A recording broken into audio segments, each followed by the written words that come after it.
दिखा दी ना अपनी कायरता गंगा पुत्र। फिर से मौन रहकर तुमने अपने इच्छा मृत्यु के वरदान को लंबा कर दिया। फिर से अपनी दृष्टि झुकाकर तुम्हें लगता है कि तुमने अंबा के प्रतिशोध को झुका दिया।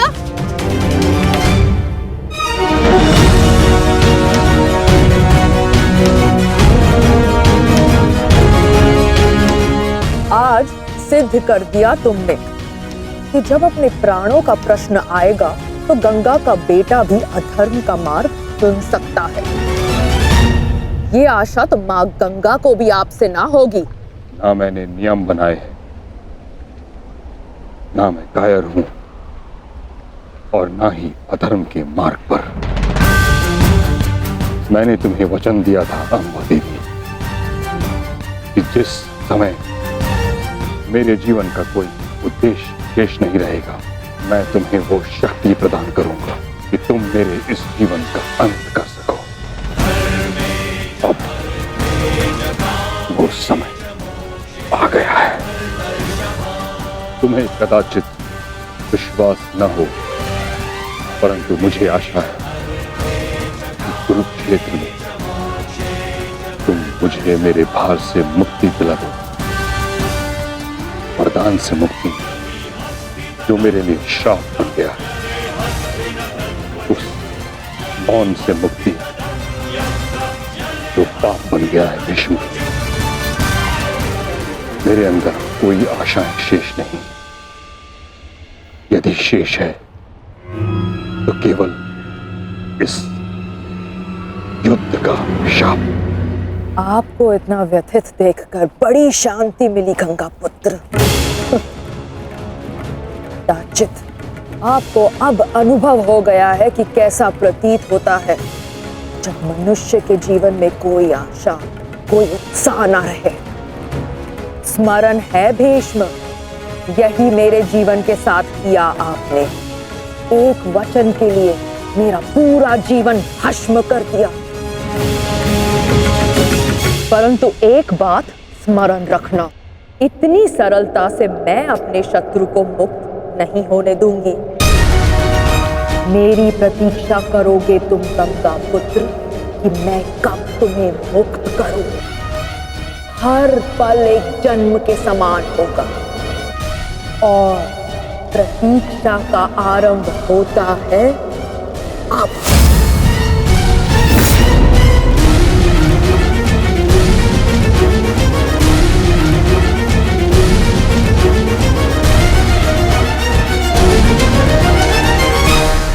मैं उन्हें नहीं छोड़ूंगा जेस, उन्होंने हमारे साथ छल किया है।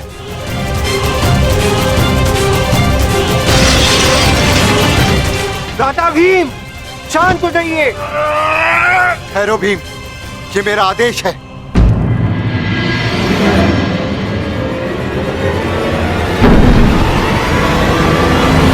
क्रोध केवल तुम्हें नहीं आ रहा है, रक्त हम सबको उबल रहा है। एक और हमारे ही मामा श्री को छल के कारण हमारे विरुद्ध युद्ध करना पड़ रहा है, और दूसरी ओर बड़ी ही चतुरता से उन्होंने शिखंडिनी को युद्ध से दूर कर दिया। यह समय क्रोध का नहीं, कर्म का है। इस समय कौरव सेना के पास 11 क्षणी सेना है और हमारे पास केवल 7।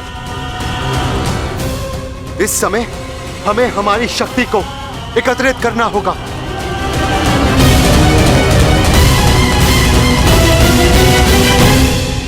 वासुदेव, क्या हम कभी भी कौरवों से न्याय की आशा नहीं रख सकते? गांधार राज और दुर्योधन से तो हम न्याय की आशा नहीं रख सकते, परंतु अंगराज कर्ण से, दानवीर कर्ण से आशा अवश्य की जा सकती है।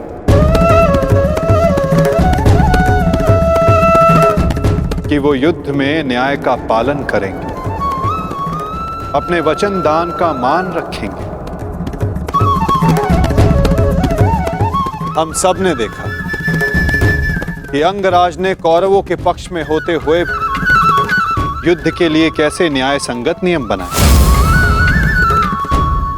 परंतु वासुदेव, वो दुर्योधन के विरुद्ध कभी नहीं जाएगा और उस दुर्योधन से मुझे न्याय की कोई आशा नहीं। कायरों की भांति हमारी सैन्य शक्ति को छिन्न भिन्न करने लगा है। ज्येष्ठ, बहुत हो गई सभा, बहुत बन गया नियम, अब बस। अब समय आ गया है उस दुर्योधन को उचित उत्तर देने का। ठहरो भीम।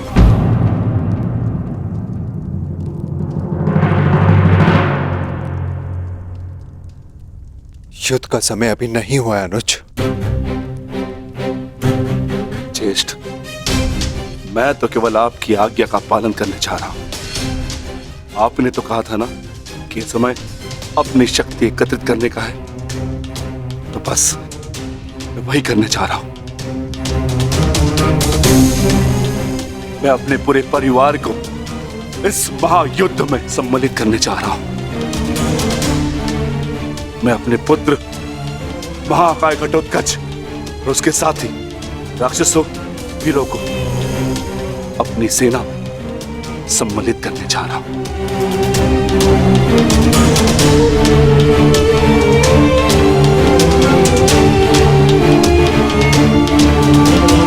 तुम उचित कह रहे हो अनुज। तुम्हें शीघ्र अतिशीघ्र यहां से प्रस्थान करना चाहिए।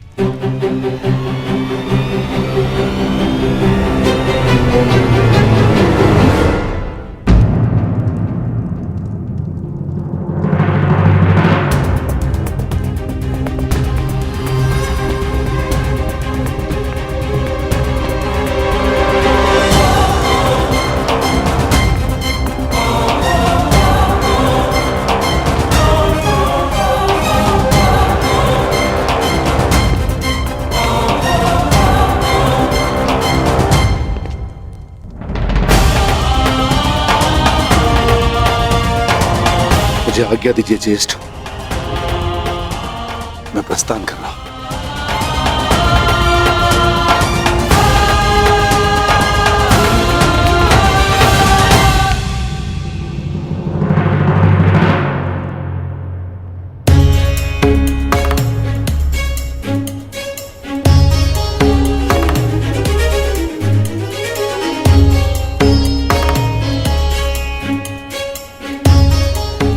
प्रणिपात वासुदेव। मैं अपने पुत्र को लेने जा रहा हूं, आशीष दीजिए।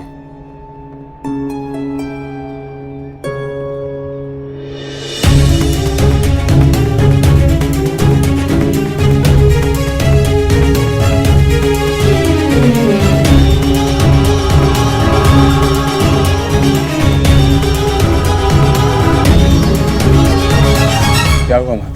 आप अचानक बाहर क्यों आ गए और आप इतने विचलित क्यों? मैं विचलित नहीं हूं पार्थ, बस तनिक अशांत हूं। अशांत?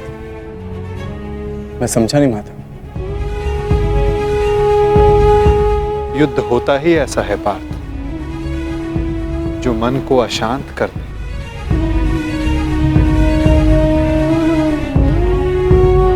समय एक बहती धारा के समान होता है पार्थ। धारा का स्वर हमारे मन को आनंदित करता है, परंतु ये आवश्यक नहीं कि उस धारा का स्वर सदैव हमारे मन को आनंदित ही करे, उसे विचलित ना करे। फिर ये विचलन क्यों माता?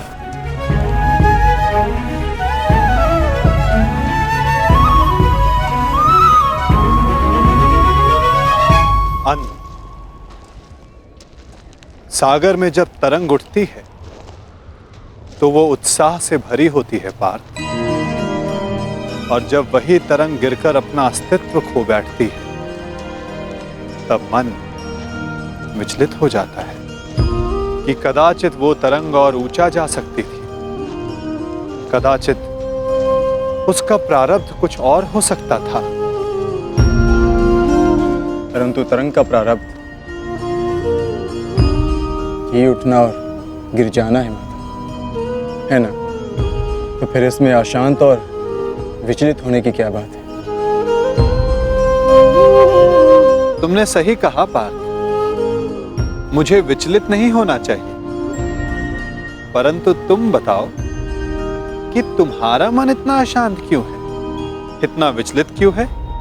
ऐसा कौन सा भाव है जो तुम्हें कष्ट दे रहा है? बोलो पार्थ। दानवीर कर्ण से आशा अवश्य की जा सकती है कि वो युद्ध में नियमों का पालन अवश्य करेंगे।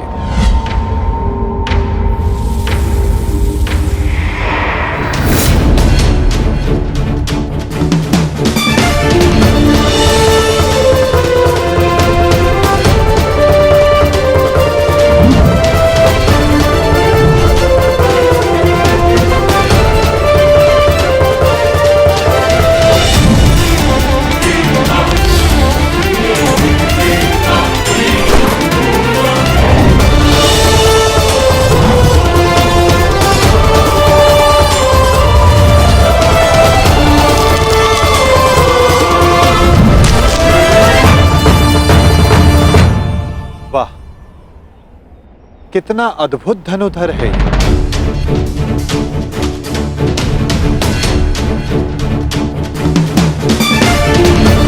वासुदेव, आप प्रणिपात। ये मेरा सौभाग्य है कि मैं आपसे टकराया।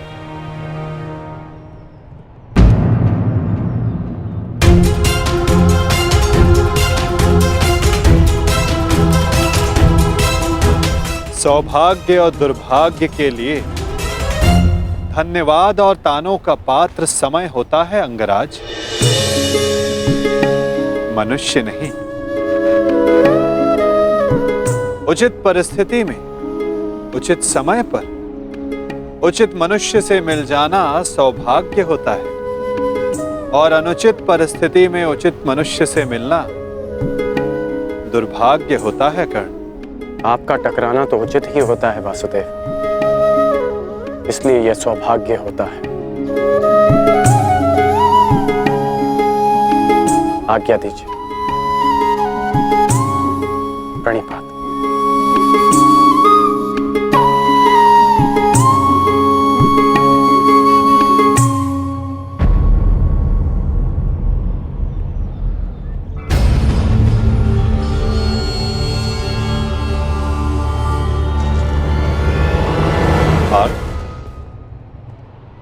इसके शब्दों की भांति इसके बाण भी कितने अमोघ हैं ना।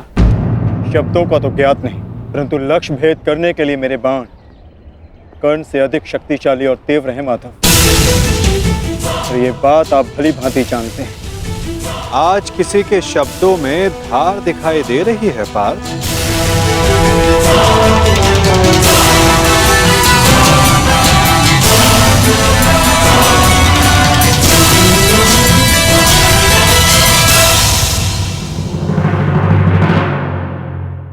पार्थ, इसके शब्दों की भांति इसके बाण भी कितने अमोघ हैं ना। शब्दों का तो ज्ञात नहीं, परंतु लक्ष्य भेद करने के लिए मेरे बाण कर्ण से अधिक शक्तिशाली और तीव्र हैं माधव, और ये बात आप भली भांति जानते हैं। आज किसी के शब्दों में धार दिखाई दे रही है पार्थ।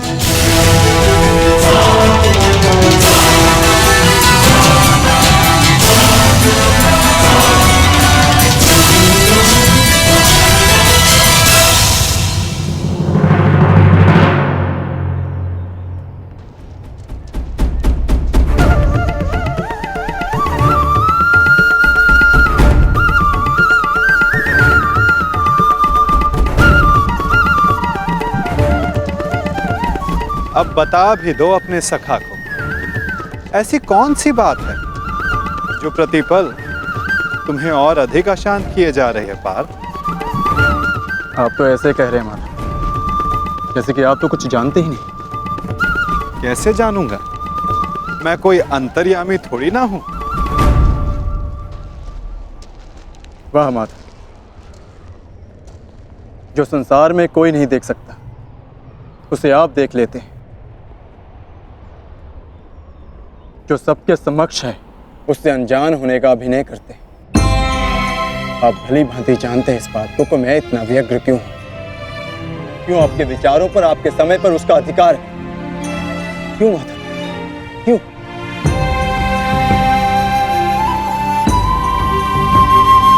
प्रशंसा उसकी की जाती है पार्थ जो प्रशंसा के योग्य होता है। महत्व उसे दिया जाता है जो महान होता है। और समय उसे दिया जाता है जो स्वयं समय को परिवर्तित करने की शक्ति रखता हो। और मैं क्या, कर्ण की कुशलता और लगन को देखकर उस पर कोई भी मोहित हो सकता है। ऐसा कोई नहीं जो कर्ण की कुशलता को अनदेखा कर सके। केवल उनके जो उसके प्रति ईर्ष्या रखते हैं। बस माधव, रुक जाइए।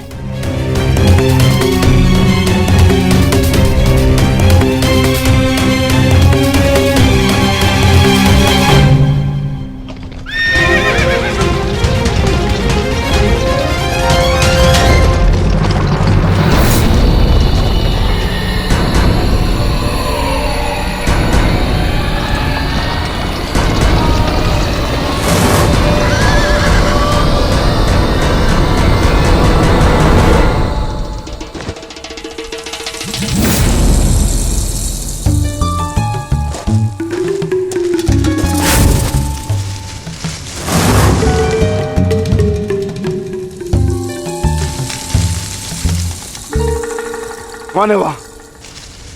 कौन है जो मेरा पीछा कर रहा है? यदि साहस है तो सामने आ। आपको लगता है कि मुझे कर्ण से ईर्ष्या है, परंतु मुझे कर्ण से ईर्ष्या क्यों होगी माता? मैं भी मानता हूँ कि वो एक महान धनुर्धारी है और इस बात का मैं सम्मान भी करता हूँ, इसलिए उसके साथ अपना अधूरा द्वंद्व पूर्ण करना चाहता हूँ।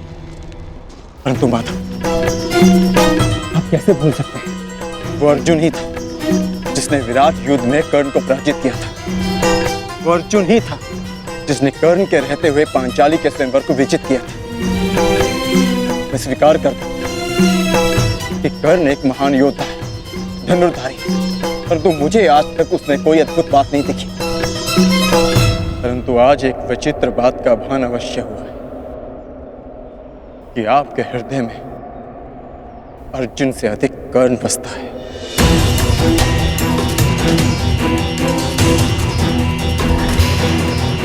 पार्थ, विराट युद्धगाह में तुमने नहीं, सूर्यास्त ने उसे परास्त किया था।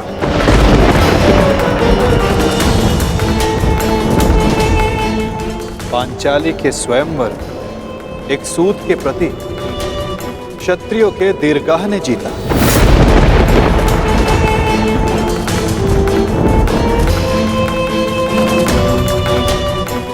और रही बात मेरे मन में सम्मान की, तो पार्थ, मेरे मन में, मेरे हृदय में जितना सम्मान तुम्हारा है, उतना ही सम्मान अंगराज कर्ण का है। पार्थ,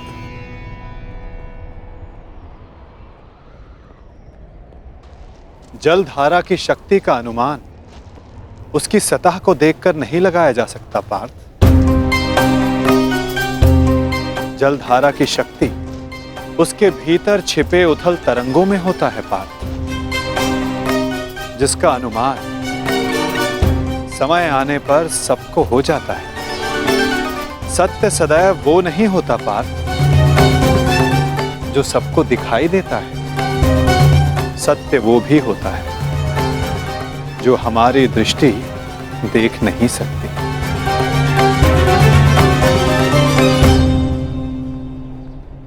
और बहुत शीघ्र तुम्हें उसका अनुमान भी हो जाएगा।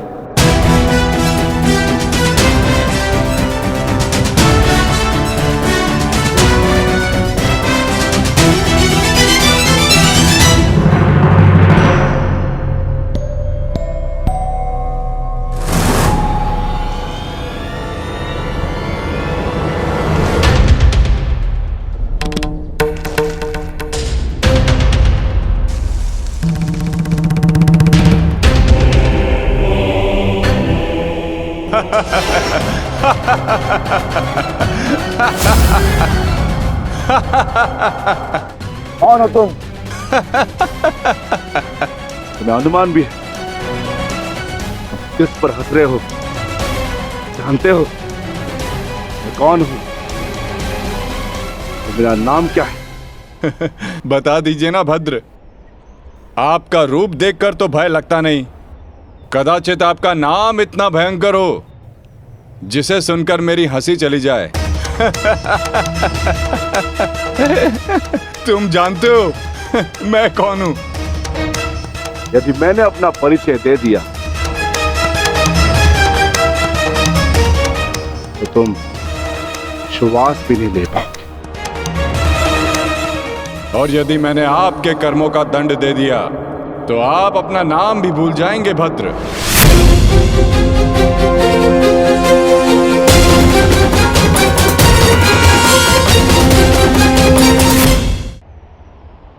और यदि मैंने आपके कर्मों का दंड दे दिया तो आप अपना नाम भी भूल जाएंगे भद्र।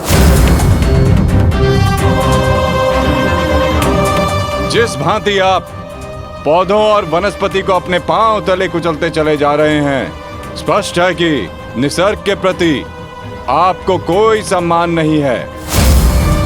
वन से ऐसा व्यवहार केवल दो ही जंतु कर सकते हैं, एक जो मूर्ख हो और दूसरा कोई वानर हो। इसीलिए सोच रहा हूं कि आप कोई मूर्ख हैं या फिर कोई वानर। मूर्ख, तुम्हें तुम्हारी मृत्यु क्या खींच लाई?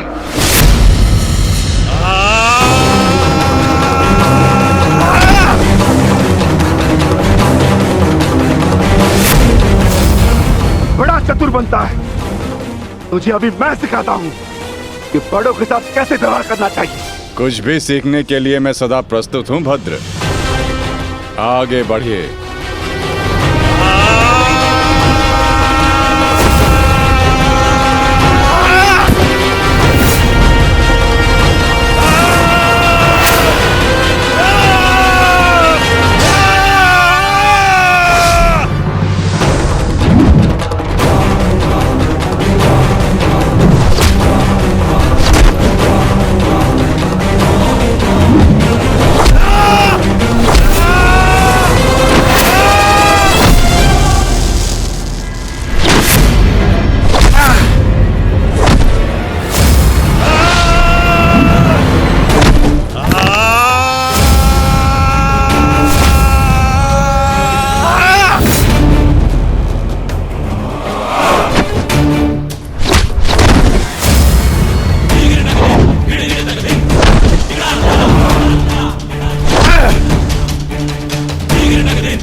तुम साधारण मनुष्य नहीं हो सकते।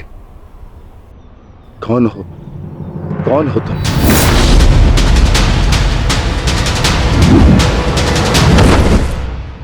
कहा था ना अपना परिचय देना भूल जाओगे। अब सुनो मेरा परिचय। मैं हूं बर्बरीक, घटोत्कच पुत्र बर्बरीक।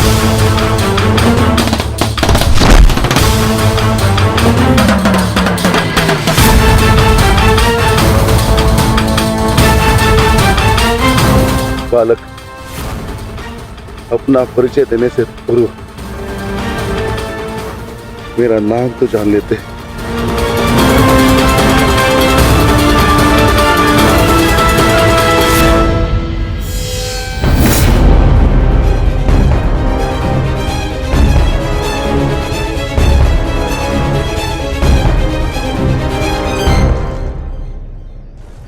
क्षमा चाहता हूँ माता, परंतु एक बात जानना चाहता हूँ। ऐसा क्या है उस कर्ण में जो वो कर सकता है और वही सब उससे अधिक कुशलता से मैं कर सकता हूँ। अवश्य पार्थ, अवश्य तुम कर सकते हो, परंतु कर सकने में और कर लेने में बड़ा अंतर होता है पार्थ। अर्थात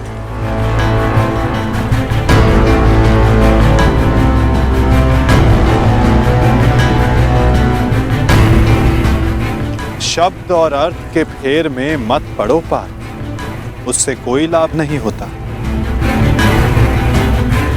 नहीं माधव, लाभ है। बहुत गुणगान सुन लिया कर्ण का। आज तक मैंने आपकी हर बात आंख मूंद कर मानी है, परंतु आज मुझे साक्ष्य चाहिए, प्रमाण चाहिए कि कर्ण श्रेष्ठ क्यों है। तुम्हें पूर्ण विश्वास है पार्थ कि तुम प्रमाण पाना चाहते हो? हाँ माधव। ठीक है अर्जुन, मैं तुम्हें सिद्ध करके दिखाता हूं। कदाचित उसके पश्चात तुम्हें विश्वास हो जाए। यदि फिर भी विश्वास ना हुआ तो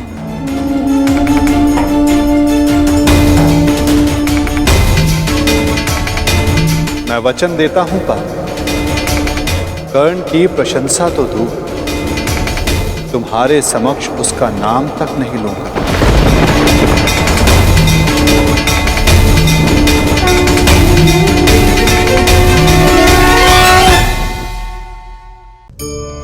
मनुष्य का मन बड़ा विचित्र होता है, कल्पना में ही विकास करता है, संपन्न भविष्य का स्वप्न देखता है और कल्पना में ही जो नहीं हुआ उससे भय खाता है।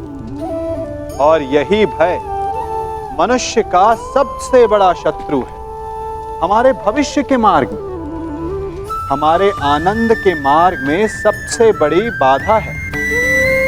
अब आप लोग मुझसे पूछेंगे कि इसका तोड़ क्या है, भय से मुक्ति कैसे पाई जाए? तो ये प्रश्न आप स्वयं से पूछिए, तनिक सोचिए। जब आप एक सुंदर भविष्य की कामना करते हैं तो उसे पाने के लिए आप परिश्रम करते हैं ना? ठीक उसी प्रकार भय से मुक्ति पाने के लिए आप उससे लड़ जाएं और उसका निवारण आपको स्वतः ही मिल जाएगा। इसलिए जब भी भय आपको सताए तो उससे भागे नहीं, उससे घबराए नहीं, क्योंकि भय का काम ही होता है आपको भयभीत करना। इसलिए जब भी भय आप पर आक्रमण करे तो आप भी उस पर पहले ही आक्रमण कर दें। आज मुझे साक्ष्य चाहिए कि कर्ण श्रेष्ठ क्यों है। मैं तुम्हें सिद्ध करके दिखाता हूं, कदाचित उसके पश्चात तुम्हें विश्वास हो जाए। यदि फिर भी विश्वास ना हुआ तो मैं वचन देता हूं पार्थ, कर्ण की प्रशंसा तो दूर, तुम्हारे समक्ष उसका नाम तक नहीं लूंगा। मैं परीक्षा के लिए तैयार हूं।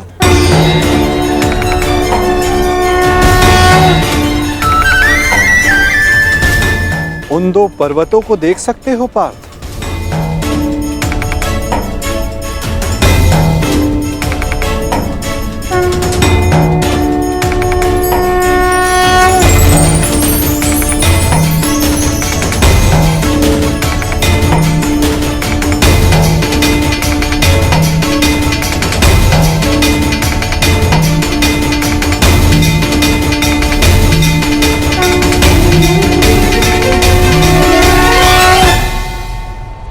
स्वर्ण पर्वत? हाँ पार्थ, अब ये दोनों पर्वत स्वर्ण में परिवर्तित हो चुके हैं।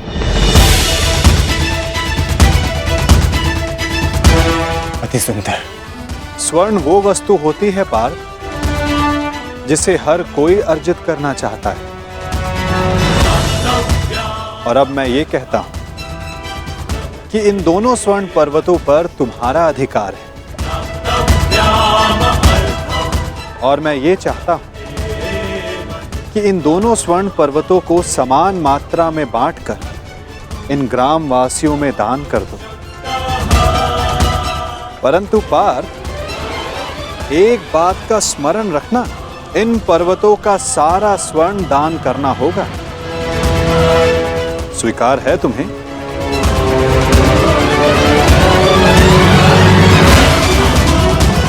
मुझे स्वीकार। आज्ञा दीजिए मां। ग्रामवासियों,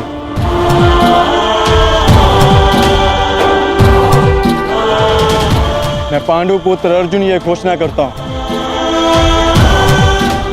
ये दोनों स्वर्ण मेरु समान मात्रा में विभाजित करके आप सबको दान में दिए जाएंगे।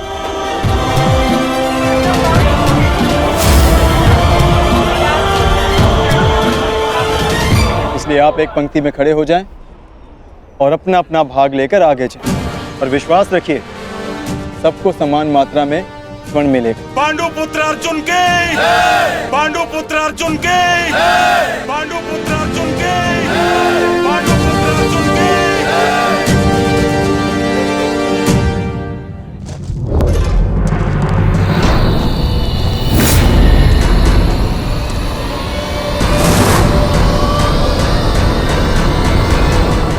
ये क्या है पुत्र? अब कौन सी समस्या उठा लाए अपने कंधे पर?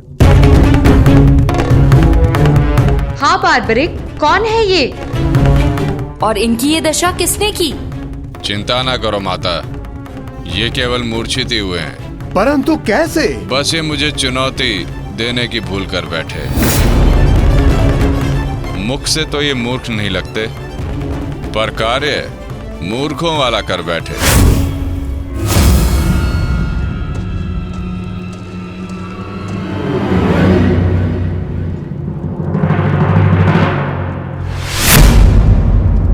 पिताश्री, पिताश्री, पिताश्री, पिताश्री, पिताश्री, मारवी पानी लेके आओ। क्या हुआ पिताश्री? क्या हुआ? ये क्या अनर्थ कर डाला तुमने? तुम्हें पता भी है ये कौन है? ये पिताश्री है मेरे, तुम्हारे पितामह मध्य पांडव महाबली भीम है ये, जिनका सम्मान करना चाहिए उन पर प्रहार कर उनको अपमानित कर दिया। लज्जा आती है मुझे कि तुम मेरे पुत्र हो। हाँ, जो तुमने किया वो मूर्खता नहीं, पाप है।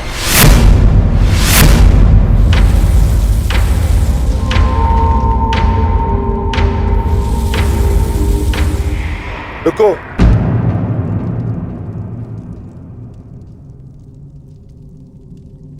पिताश्री, मैं अपने मूर्ख पुत्र की ओर से क्षमा मांगता हूं।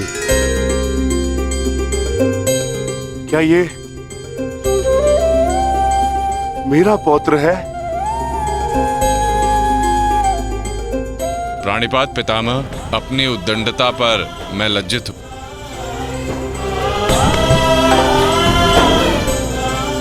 और मैं गर्वित हूं कि तुम मेरे पौत्र हो।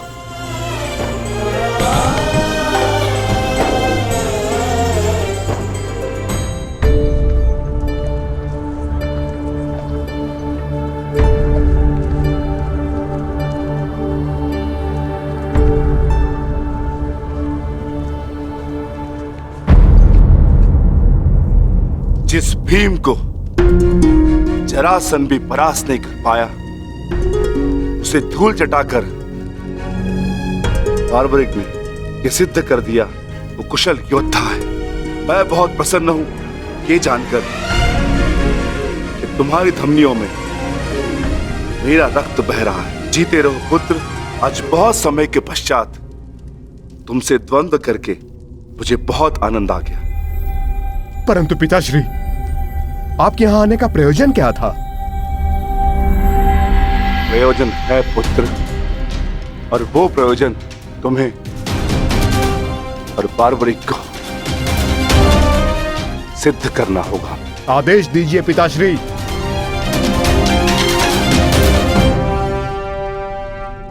कौरवों और हमारे मध्य महायुद्ध आरंभ होने वाला है। तुम मेरे वंश के वीर हो। हमारे पक्ष को शक्तिशाली बनाने के लिए मुझे इस महायुद्ध में मेरे परिवार की आवश्यकता है। मुझे मेरे कुशल और बलवान पुत्र और पौत्र की आवश्यकता है। क्या तुम मेरा साथ दोगे? हम आपके आदेश के अनुपालन के लिए प्रस्तुत हैं पितामह। इस युद्ध में आपके लिए प्राण देना हमारे लिए गर्व की बात होगी। मेरा परिवार मेरे साथ है। इस महायुद्ध में हमारी विजय निश्चित है।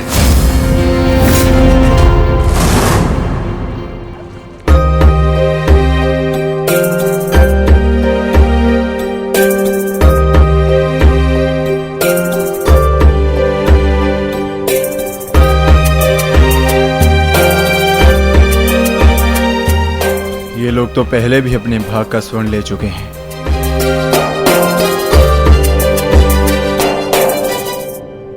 ये लीजिए माते। पुत्र, ये युद्ध संसार के इतिहास का सबसे भीषण युद्ध है। क्या तुम्हें भय नहीं लग रहा? माते, क्या आपको अपने पुत्र पर विश्वास नहीं है? मैं एक योद्धा हूँ और मेरा जन्म एक दैत्य परिवार में हुआ है। युद्ध से भयभीत होना न एक योद्धा का धर्म है और न ही दैत्य का गुण। आपके पुत्र का कौशल युद्ध में निसंदेह महत्वपूर्ण साबित होगा। मैं नहीं जानता कि कौन उचित है और कौन अनुचित, कौन दोषी और कौन पीड़ित। मैं युद्ध लड़ूंगा तो केवल न्याय के लिए। अपने रण कौशल, प्रतिभा और साहस से सबको आश्चर्यचकित कर देगा आपका पुत्र। मुझे तुम पर गर्व है पुत्र। मैंने स्वयं को वचन दिया है माते कि युद्ध में मैं निर्बल पक्ष की ओर से ही लड़ूंगा। चलें पुत्र। अवश्य पिताश्री।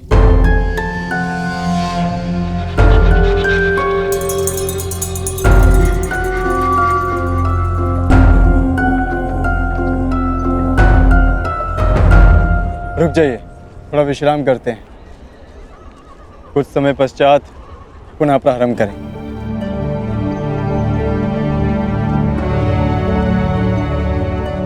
क्षमा चाहता हूँ माधव, परंतु मैं ये जानना चाहता हूँ कि आपकी ये परीक्षा कब समाप्त होगी। अभी तक तो मैं आधा पर्वत भी नहीं बांध पाया और थकान सा अनुभव कर रहा हूँ। पार्थ, अभी तो तुम्हारी परीक्षा का आरंभ हुआ है और तुम इतना शीघ्र थक गए। थक तो मैं गया ही हूँ माधव, परंतु पराजय स्वीकार नहीं करूंगा। क्षमा चाहता हूँ माधव, परंतु अभी तक मुझे आपकी इस परीक्षा में आपका उद्देश्य समझ नहीं आया। ठीक है पार्थ, मैं तुम्हें अपना उद्देश्य बताता हूँ। इस कहानी का दूसरा कोण तुम्हारे समक्ष लाता हूं। अब तुम्हें स्वर्ण नहीं बांटना है, बस यहां खड़े रहकर जो कुछ भी घटित होगा उसका साक्षी बनना है।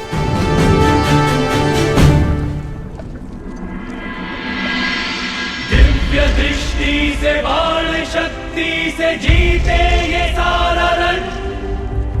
शांत चित्त धरे, आत्मबल भरे, जीते हर बाधा गण। सूर्य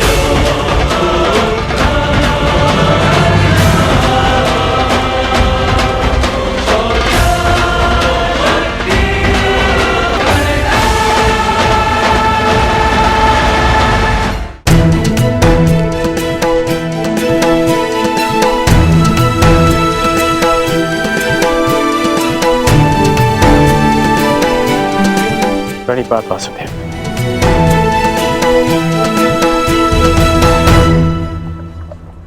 आदेश कीजिए कि कैसे आपने मुझे स्मरण किया। मित्र, एक महत्वपूर्ण कार्य के लिए तुम्हारी सहायता चाहिए मुझे।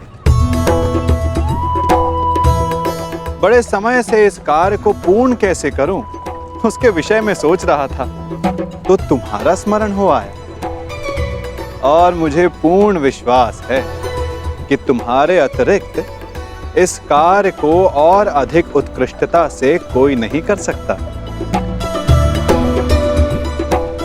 ये मेरा सौभाग्य है कि आपने मुझे अपना मंतव्य पूर्ण करने के लिए योग्य समझा। वो दो स्वर्ण पर्वत देख सकते हो मित्र?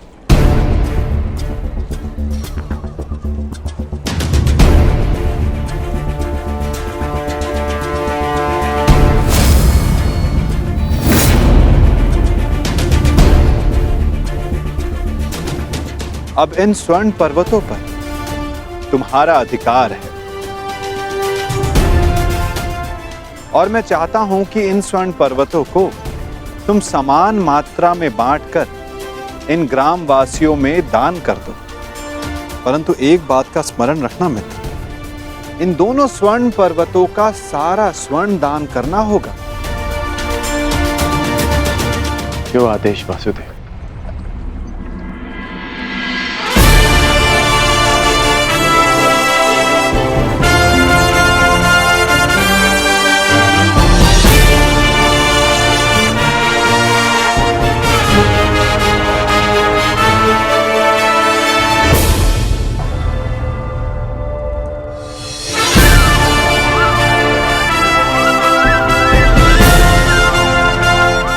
मैं सभी ग्रामवासियों से निवेदन करता हूं कि ये दोनों स्वर्ण पर्वत अब आपके अधीन है। आप सब जाकर इस सारे स्वर्ण को आपस में समान भाग में बांट लें।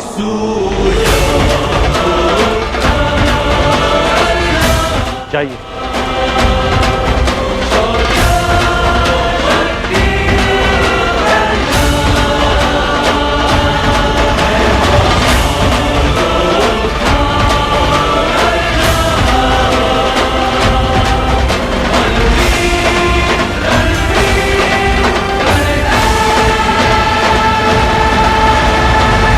प्रणिपात।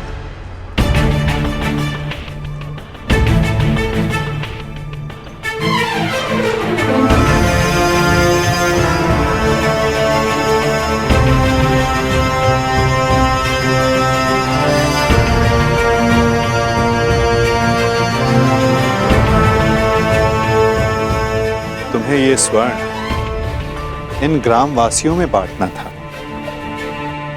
परंतु तुम भी इन ग्रामवासियों की भांति ही स्वर्ण के प्रति आकर्षित हुए।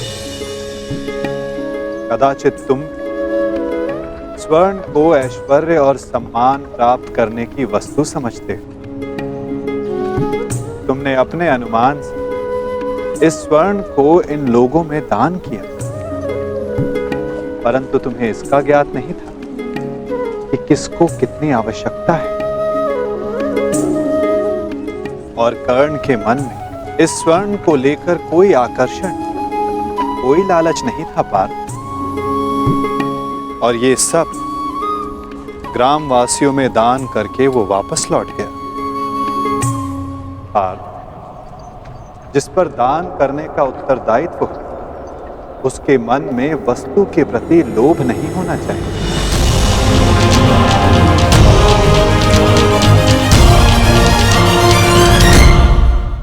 तुम्हारे मन में ये इच्छा थी कि तुम्हारा न्याय पूर्वक ये स्वर्ण दान करने के लिए ये लोग तुम्हारी प्रशंसा करें। और कर्ण के मन में केवल कर्म करने की इच्छा थी पार्थ, फल पाने की नहीं। ये वितरांग गुण, ये विरक्ति मनुष्य का लक्ष्य पाने की, उसका दान करने के संकल्प को दर्शाता है।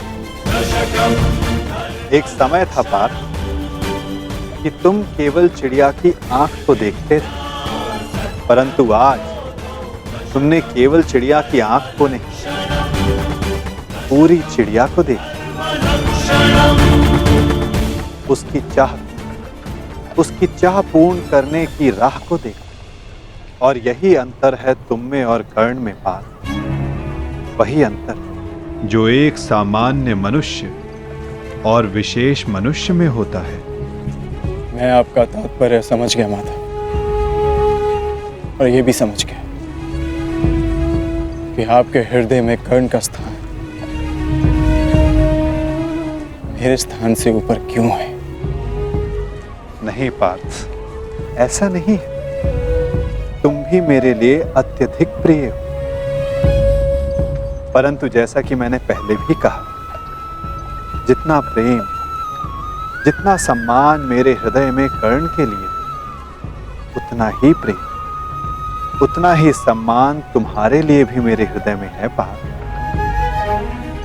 परंतु कर्ण के प्रति मैं तुम्हारा दृष्टिकोण बदलना चाहता हूं। जिस प्रकार, जिस दृष्टि से मैं कर्ण को देखता हूं, उसी दृष्टि से तुम्हें भी दिखलाना चाहता हूं पार्थ। मैं तुम्हें केवल ये बताना चाहता था पार्थ कि क्यों कर्ण को दानवीर कर्ण के नाम से जाना जाता है। मैं समझ गया माधव, अब धन्य है।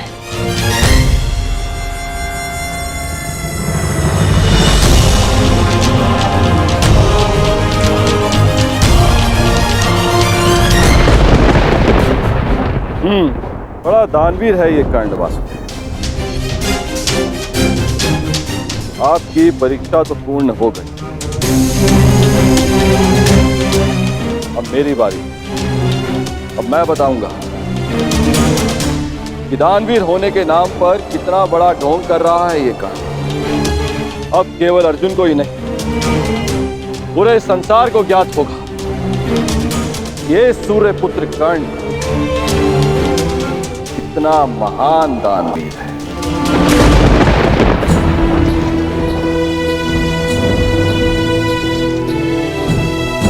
मित्र, तुम्हारी परीक्षा अभी पूर्ण नहीं हुई है। तुम्हारी इस दानवीरता की सबसे विकट परीक्षा अभी शेष है मित्र, और उस परीक्षा में सफल होने के लिए तुम्हें बहुत बड़ा मूल्य चुकाना होगा। तुम्हारी उस परीक्षा के समक्ष मेरी ये परीक्षा मानो बालकों का खेल सिद्ध होगी मित्र। सावधान रहना। आप जानते नहीं कि आज मैं कितना प्रसन्न हूं कि आपको मेरी चिंता है, कि मैं आपके मन में बसता हूं। अब मुझे और कुछ नहीं चाहिए। अब यदि मैं अपने प्राणों को भी दान में दे दूं, तब भी सदा मैं धनी रहूंगा।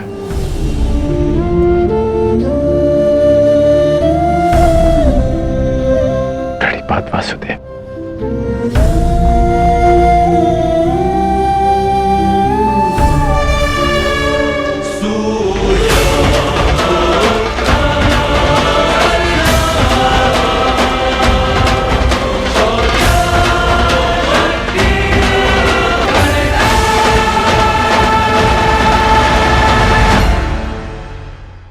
हम सब मित्रों के साथ रहना चाहते हैं, शत्रुओं से दूर रहना चाहते हैं।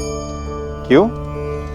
क्योंकि हमें जीवन में आनंद पाना है, जीवन में आगे बढ़ना है, स्वयं को संपन्न देखना है। और यदि किसी से भी आप पूछेंगे कि जीवन में सफलता पाने के लिए सबसे अधिक आवश्यकता किसकी होती है, तो हर एक आपको लगभग एक ही उत्तर देगा।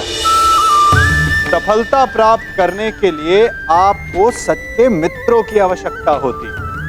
परंतु यदि आपको और अधिक सफल होना है, तो आपको केवल मित्रों की नहीं, शत्रु की अधिक आवश्यकता है। अब आप कहेंगे, ये मैंने कैसी बात कर दी? तनिक स्वयं सोचिए। जब भी संकट आता है, तो मित्र क्या करते हैं? आपकी सहायता करने के लिए आपके साथ खड़े हो जाते हैं, और संकट के समय में शत्रु और बड़ा संकट बनकर हमारे समक्ष खड़े हो जाते हैं। मित्र हमें सहायता देते हैं, अपनी शक्ति देते हैं, परंतु शत्रु आपके भीतर छिपी शक्ति को बाहर लाता है, आपको और अधिक बलवान बनाता है।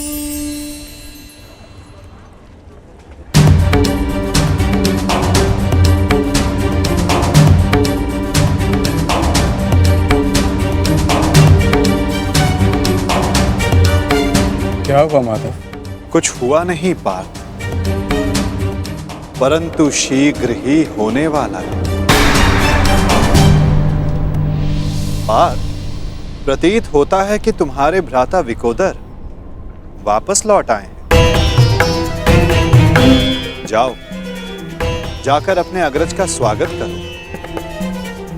जाओ पार्थ। आप नहीं आएंगे माधव? तुम जाओ पार्थ, मैं कुछ समय पश्चात आता हूं।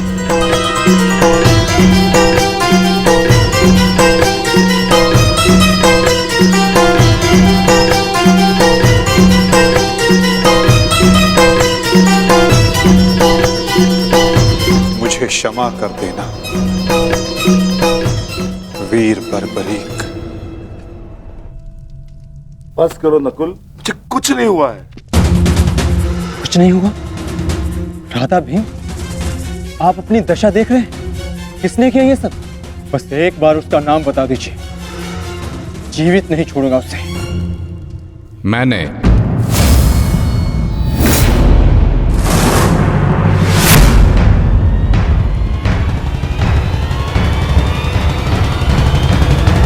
कौन हो तुम दुस्साहसी? आपका पौत्र पितामह।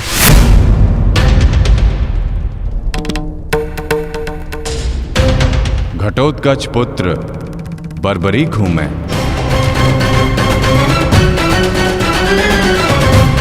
इसकी मार से जो चिन्ह मेरे शरीर पर पड़े हैं, इसका अर्थ तुम समझते हो अर्जुन? इसका अर्थ है कौरवों पर हमारी विजय तो निश्चित है अनुज।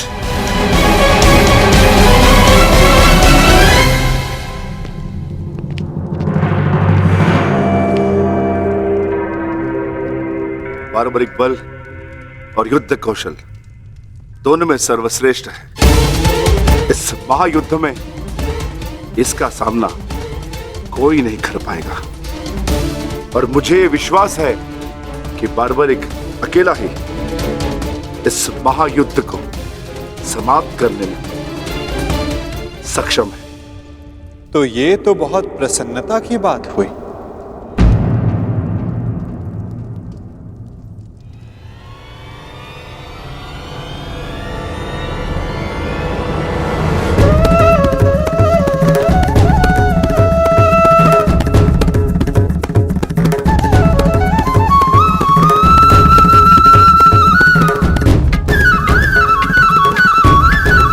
वासुदेव, ये मेरा पौत्र बार्बरिक है। बार्बरिक, ये मेरे भगवान कृष्ण।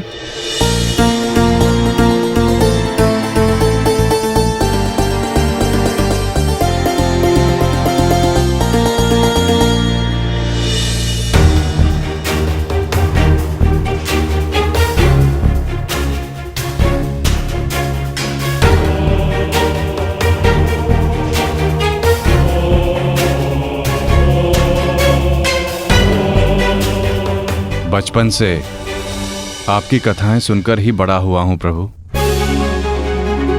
आप मेरे स्वप्न में आते थे। मैंने देखा कि आप ही मेरे मुक्ति मार्गदर्शक हैं।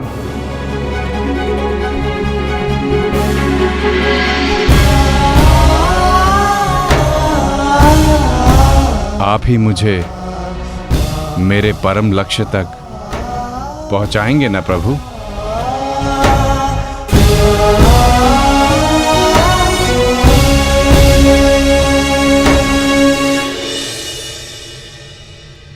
तो तुम्हें लगता है बर्बरीक कि तुम स्वयं ही अकेले इस युद्ध को समाप्त कर सकते हो?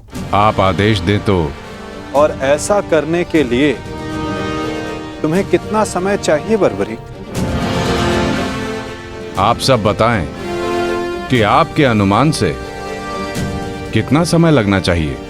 जो भीम ने बताया उसके अनुसार 1 माह, 1 पखवाड़े में भी हो सकता है, 2 दिन,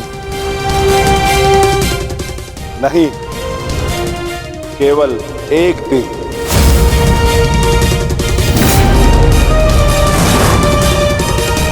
बताओ बात भरे। सही उत्तर क्या है?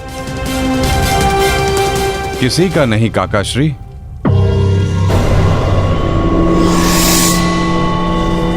तो बताओ बर्बरी, कितना समय लगेगा तुम्हें?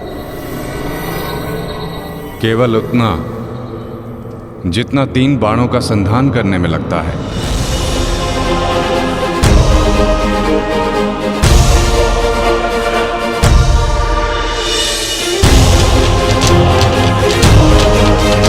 इन 3 बाणों की सहायता से मैं इस युद्ध को 3 पल में समाप्त कर सकता हूं।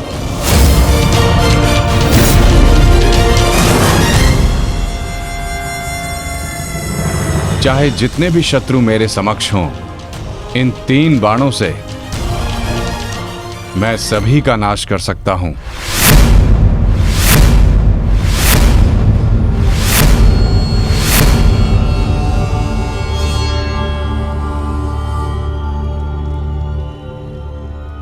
मैं केवल कथनी पर विश्वास नहीं करता बर्बरी, मुझे करनी का प्रमाण चाहिए।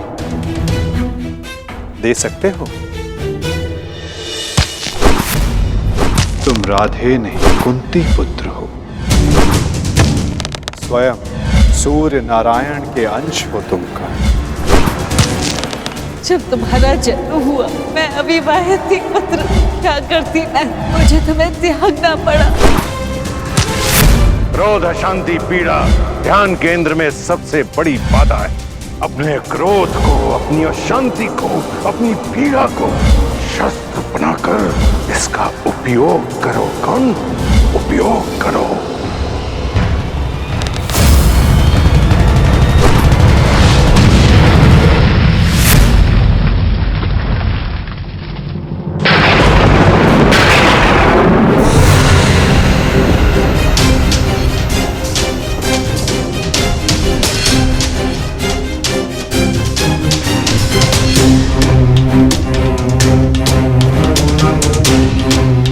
मैं इंद्र हूं, देवराज इंद्र।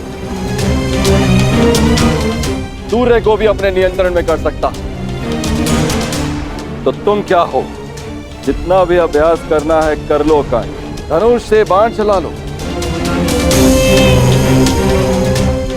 हाल के बिना योद्धा को मरना ही होता है।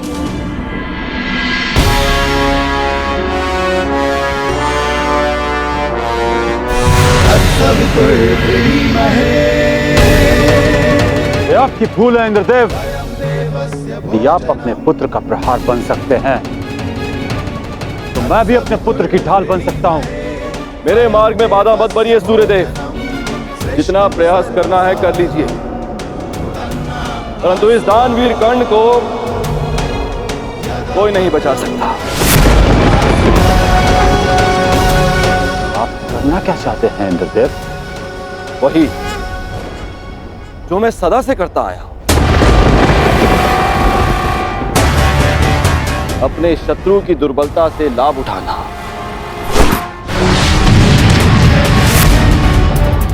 मैंने सुना है कि सूर्य उदय के समय यदि कर्ण से कोई दान मांगे तो वो अस्वीकार नहीं करता, मांगने वाले को निराश नहीं करता, दान अवश्य देता है। अर्थात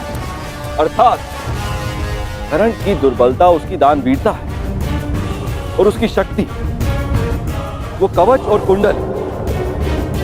तो जन्म से ही उसके लिए आपका आशीर्वाद है। जब एक ब्राह्मण दान में उससे वो कवच कुंडल मांगने जाएगा तो इस संसार को पता चलेगा कितना महान है ये सूर्य पुत्र कर्ण। यदि दान दिया तो मेरे पुत्र अर्जुन के हाथों अपने प्राण खोएगा, और यदि नहीं दिया तो मेरे हाथों सम्मान। सूर्यदेव, इन दोनों ही परिस्थितियों में मुझे तो देवराज इंद्र की ही होनी है। यह धर्म है इंद्रदेव।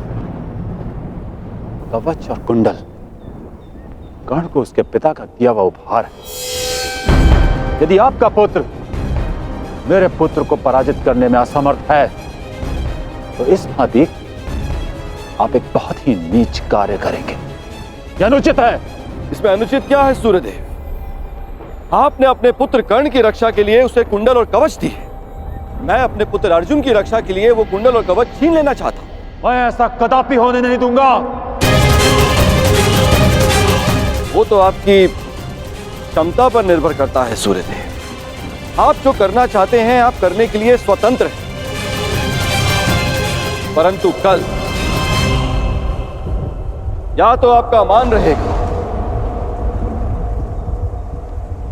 या आपके पुत्र को आपका दिया हुआ उपहार।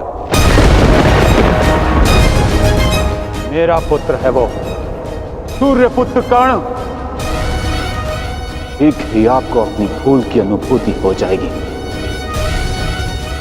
कल प्रातः संसार पर सूर्य का प्रकाश पड़े या ना पड़े, परंतु ज्ञान का प्रकाश आपकी बुद्धि पर अवश्य पड़ेगा।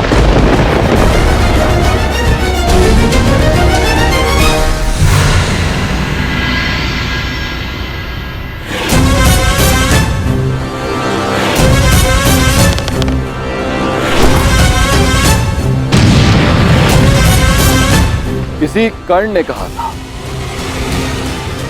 यह युद्ध एक यज्ञ है और यज्ञ को सफल बनाने के लिए त्याग और दान करना होता है। सूर्यदेव, तुम्हारे इस पुत्र कर्ण को अपने प्राणों का बलिदान देना होगा।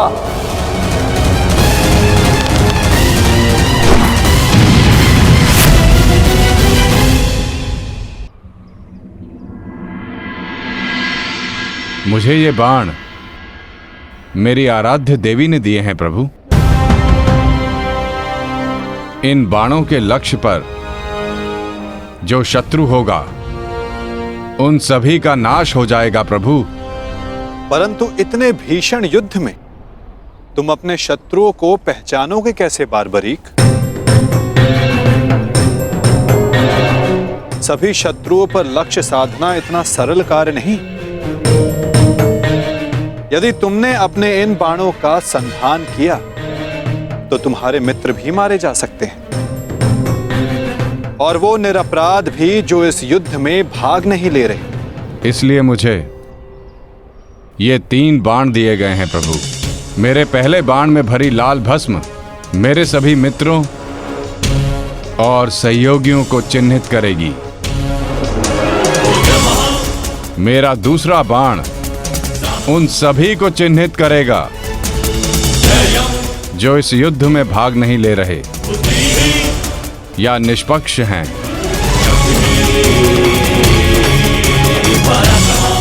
और ये तीसरा बाण एक क्षण में उन सभी का अंत कर देगा जिन्हें मैंने चिन्हित नहीं किया, अर्थात मेरे शत्रुओं का नाश। असंभव। मैं नहीं स्वीकारता। प्रत्यक्ष को प्रमाण की आवश्यकता नहीं है माधव। मैं यहां हूं, आप यहां हैं, और मेरे बाण भी। आप चाहें तो मेरा परीक्षण यहीं ले सकते हैं। बस लक्ष्य बताएं। तो ठीक है बारबरीक, लक्ष्य भी तुम्हारे समक्ष प्रस्तुत है। इस वृक्ष को देख रहे हो? इस वृक्ष के सभी सूखे पत्तों को अपना लक्ष्य बनाओ। परंतु स्मरण रखना बारबरीक, इस वृक्ष का कोई भी हरा पत्ता या कोई भी अध सूखे पत्ते का लक्ष्य भेदन नहीं होना चाहिए। स्वीकार है? आदेश का पालन होगा।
सभी अनचिन्हित पत्रों का लक्ष्य भेद हो।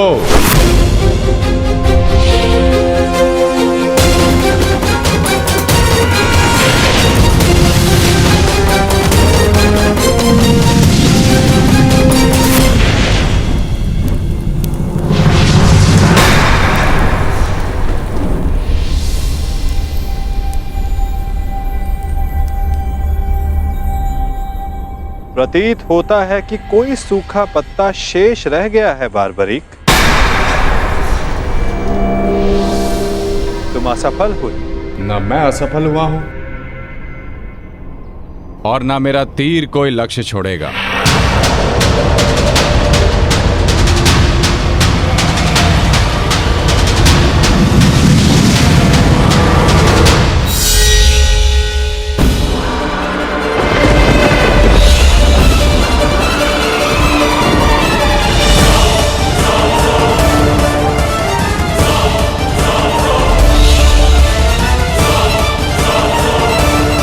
आपके चरण मेरे बाण के लक्ष्य के मध्य में आ रहे हैं प्रभु।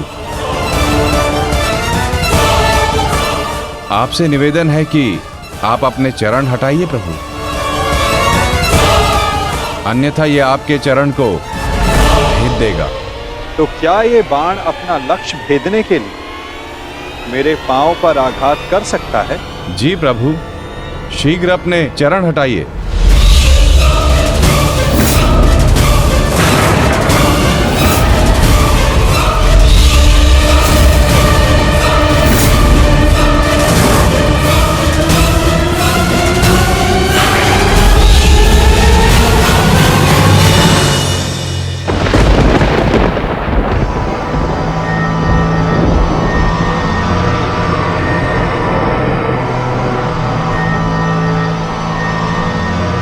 ये क्या किया वासुदेव?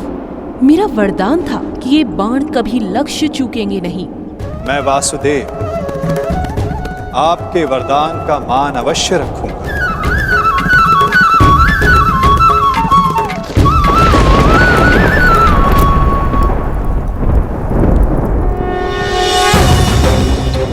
देवी, आपका ये बाण मेरा चरण भेद नहीं पाया, परंतु अब से मेरे शरीर का ये भाग सबसे दुर्बल होगा।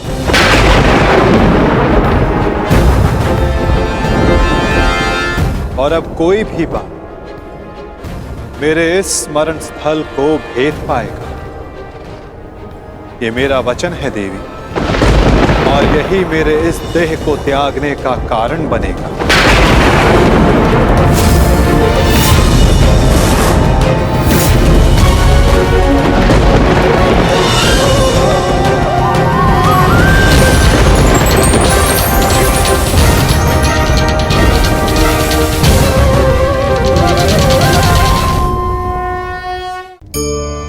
संगति या साथ, मित्र और साथी मनुष्य के व्यक्तित्व के लिए सबसे महत्वपूर्ण होते हैं।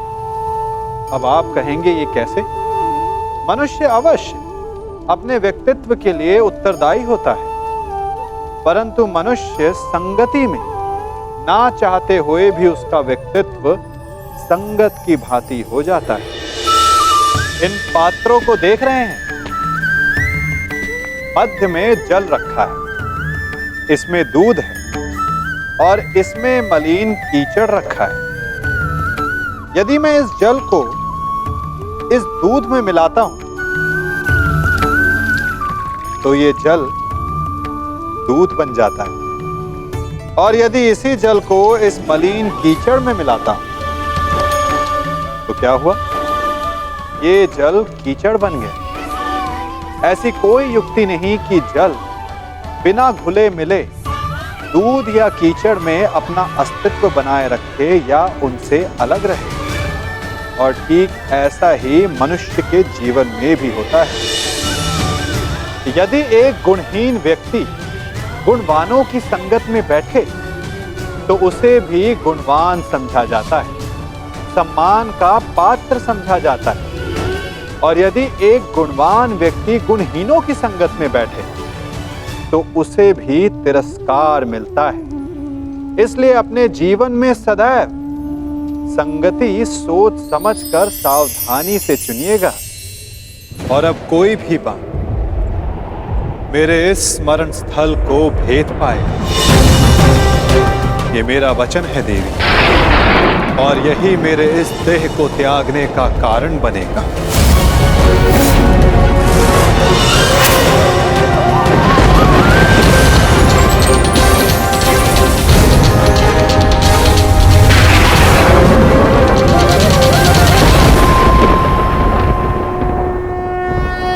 परंतु क्यों माता, आपने उस पत्ते पर पांव क्यों रखा?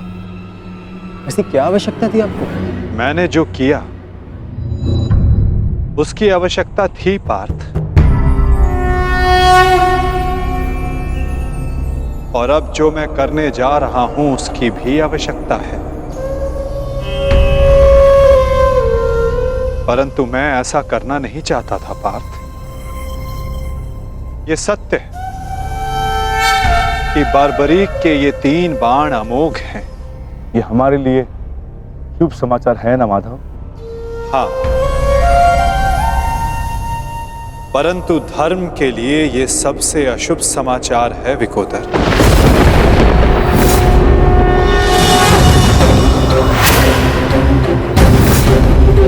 ये युद्ध केवल कौरवों और पांडवों के मध्य नहीं है। ये युद्ध धर्म और अधर्म के मध्य है। ये युद्ध पाप और प्रतिज्ञा के मध्य है। ये युद्ध श्राप और श्रापितों के मध्य है। और अब ये 3 बाण और इन बाणों का धारक बारबरीक हमारे लिए सबसे बड़ी समस्या बन चुका है।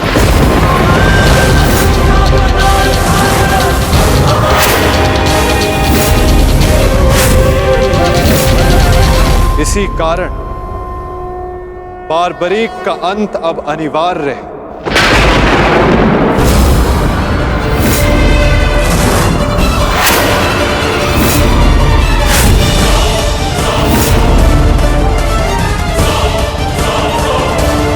इसका वध अब अटल है।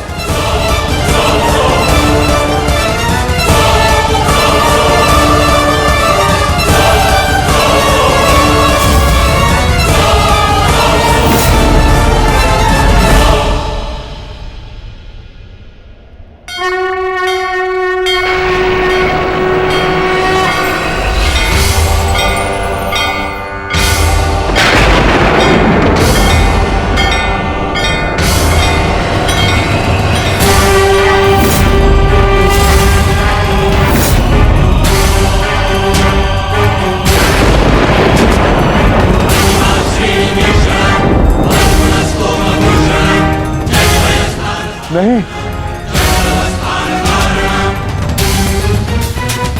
नहीं वासुदेव, मेरे जीवित रहते मैं ऐसा नहीं होने दूंगा। सुदर्शन चक्र को बारबरी तक पहुंचने से पहले मेरे मस्तक से होकर जाना होगा। यही नियति है भीम, और तुम ये भली भांति जानते हो। बारबरीक का अंत अब अनिवार्य है, अन्यथा युद्ध में सबका विनाश निश्चित है। मेरे पास अब और कोई विकल्प शेष नहीं।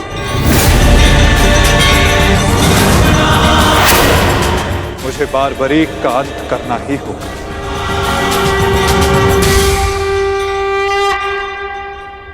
किंतु माता, इसका कोई समाधान तो निकल ही सकता है ना? हम बारबरीक को युद्ध से दूर भी तो रख सकते हैं। तो फिर इसका अंत अनिवार्य क्यों?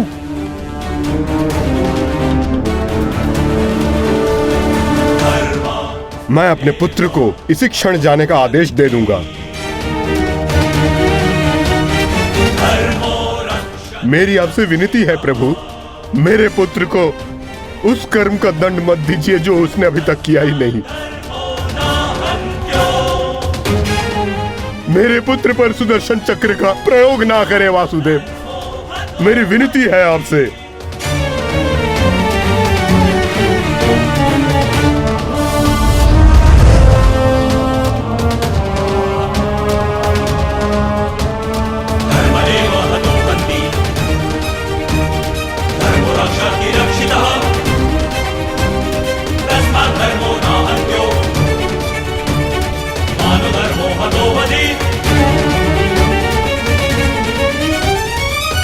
रुकिए पिताश्री।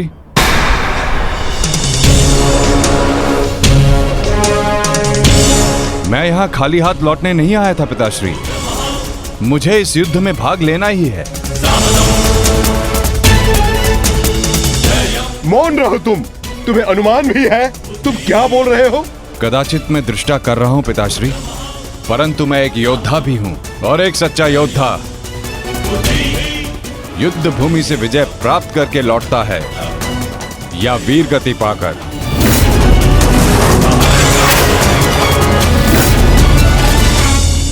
क्षमा कीजिएगा वासुदेव,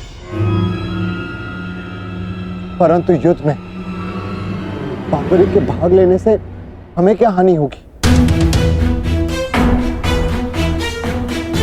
बार्बरिक हमारे पक्ष से युद्ध करेगा, हानि तो केवल कौरवों को होगी वासुदेव। नहीं युधिष्ठिर, जो तुम्हें दिख रहा है वो सत्य नहीं है। क्यों बार्बरिक? मैंने उचित कहा ना? मैं समझा नहीं वासुदेव। बार्बरिक निश्चित रूप से हमारे पक्ष में लड़ेगा, तो इसमें क्या संदेह है? क्यों पौत्र? सत्य यह है कि मैं इस युद्ध में निर्बल पक्ष की ओर से भाग लूंगा।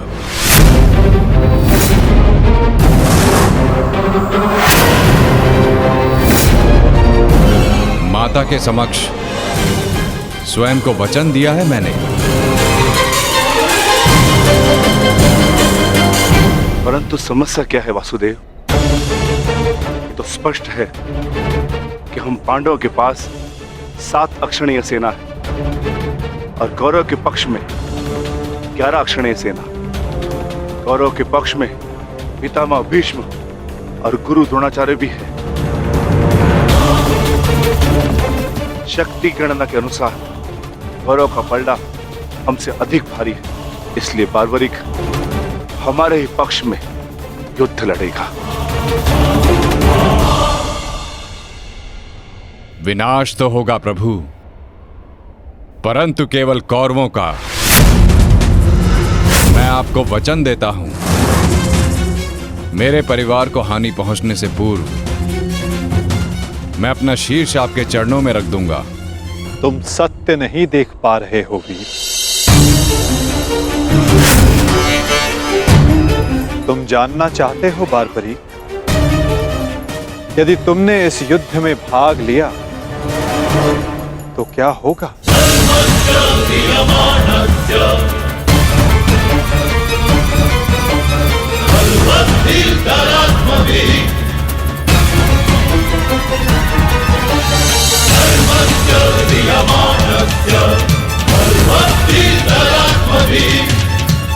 तो देखो,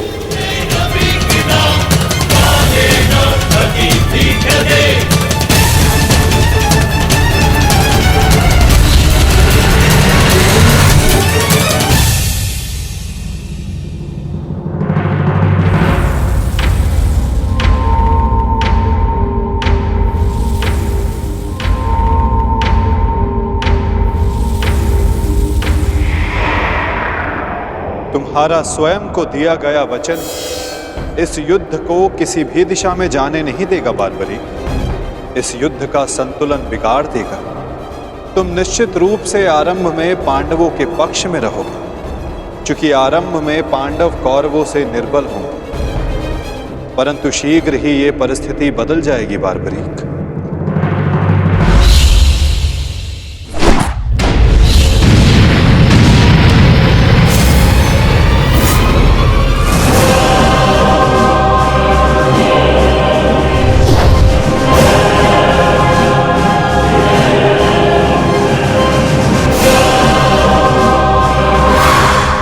जब कौरवों का विनाश प्रारंभ होगा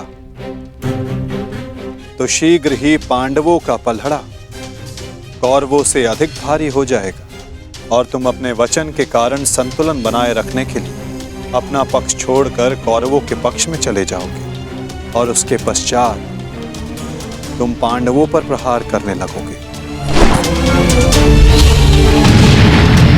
और इसी कारण इस युद्ध का संतुलन बिगड़ जाएगा।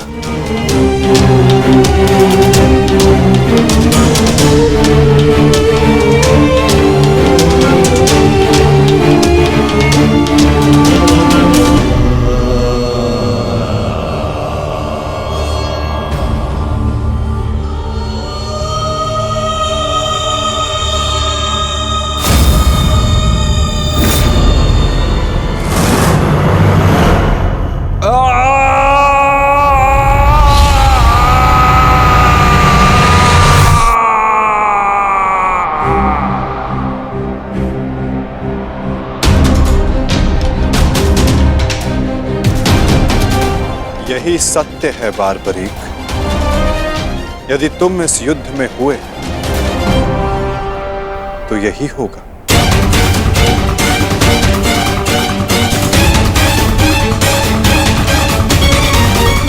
यदि तुम इस युद्ध में हुए तो यही होगा।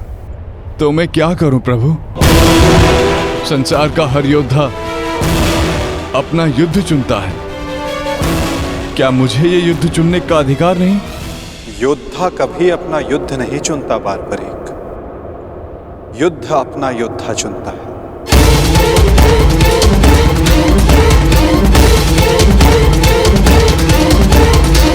तो आदेश दें प्रभु, मुझे क्या करना है?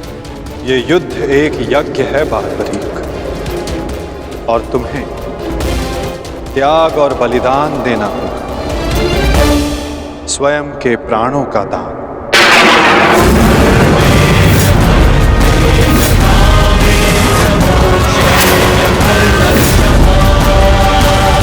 नहीं पौत्र, नहीं। नहीं माता, नहीं। आप ही कहते हैं ना प्रभु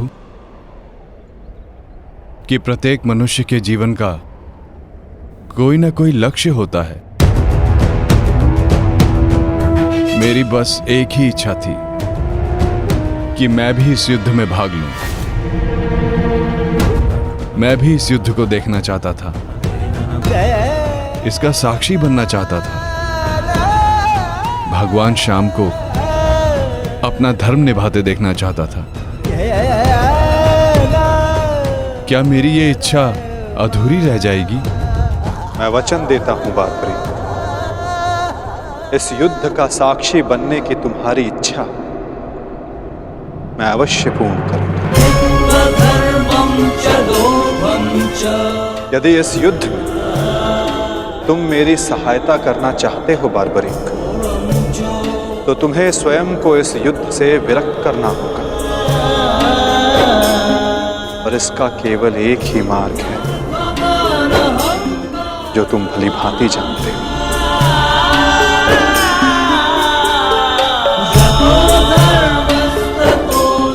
मैं समझ गया प्रभु।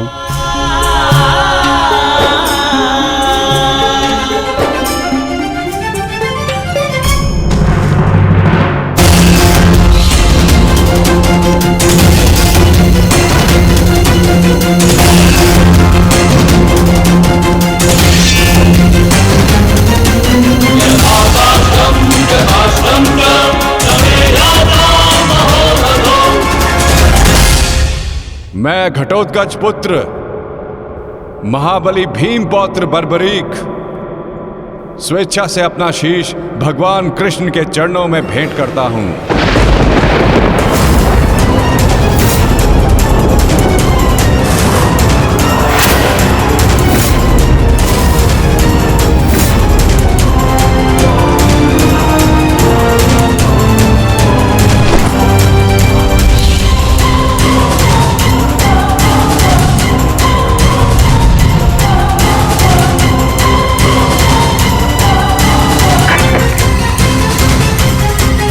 भगवान श्याम की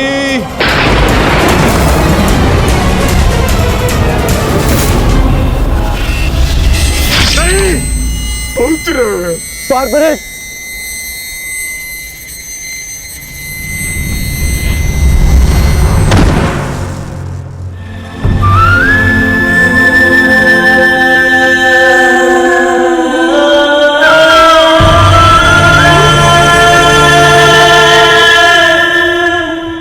पुत्र की कामना थी इस युद्ध का साक्षी बनने की, वो भी अधूरी रह गई। उसने स्वयं के साथ भी अपनी अंतिम कामना का भी अंत कर लिया। नहीं घटोत्कच, ये अंत नहीं, प्रारंभ है।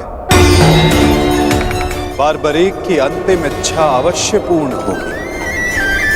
श्री कृष्ण गोविंद हरे मुरारी, हे नाथ नारायण वासुदेवा।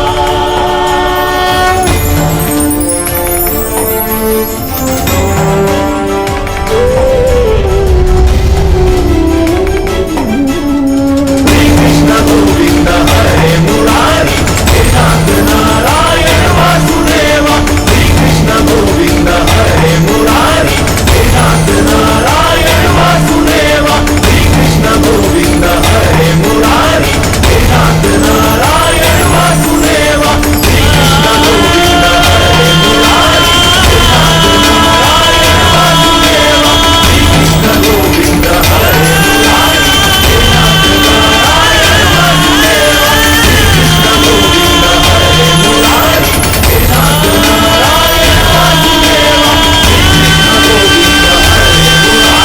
हे नाथ नारायण वासुदेवा। बार्बरीक इस महाभारत का एक महत्वपूर्ण कार्य पूर्ण करेगा। बार्बरीक का ये त्याग, ये बलिदान व्यर्थ नहीं जाएगा। तुम सदैव अपने साहस, बुद्धिमता, इस महायुद्ध के, इस महाभारत के एकमात्र साक्षी के रूप में जाने जाओगे बार्बरीक।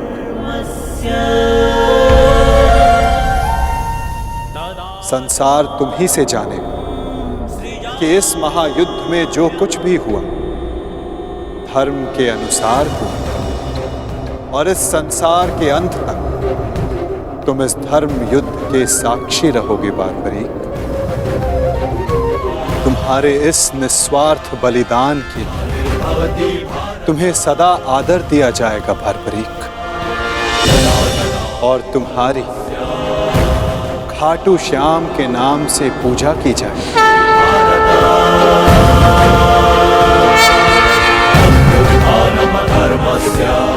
तुम हर उस निर्बल की सहायता करो जो तुम्हारे समक्ष सहायता मांगने आएगा।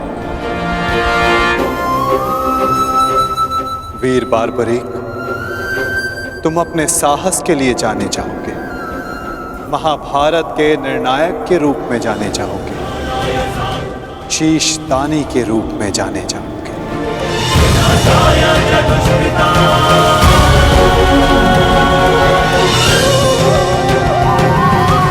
इस युद्ध रूपी यज्ञ में यही नियति है विजय की। विजय बलिदान मांगती है, विजय दान मांगती है। दानी बार्बरीक, तुम सदा अमर रहोगे।